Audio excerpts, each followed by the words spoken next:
Ito nga, sa araw na to ay gagawin natin yung ating sliding roof dahil nga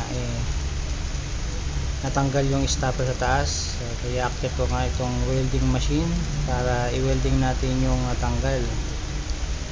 Ayan. Mabigat nga yung welding machine at kaya tayo magdahan-dahan, baka tayo lumubog sa yero. Ito.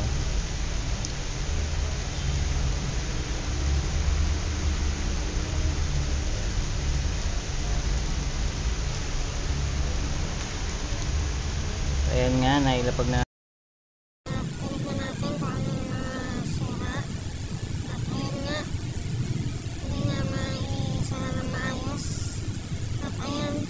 Stopper niya, okay naman. Ito yung isa, ayun, ito tanggal na siya, ayan, nakita nyo naman tanggal. Kaya ito yung rent natin ngayon, ayan, tanggal siya talaga. At itong kabila, ayun naman siya, ayun, tanggal din yung isa. Saan kaya yun? Kung tumansik ka, ayun nga, ayun, tumansik, tanggal na siya. I-welding din natin to para may stopper siya. Ngayon na nawala sa pagkaka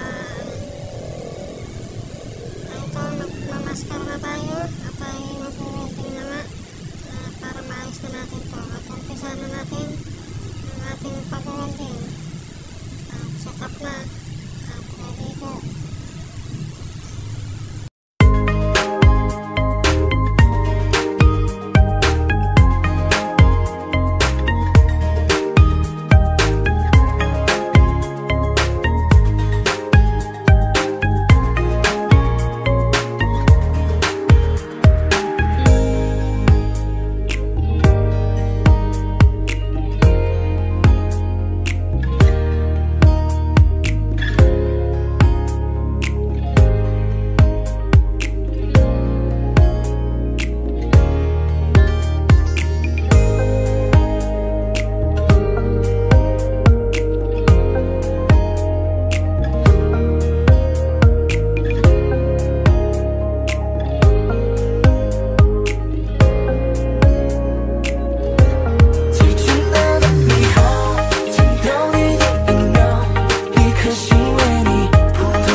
Welding na natin. Ayan, matibay na siguro yun. Ayan.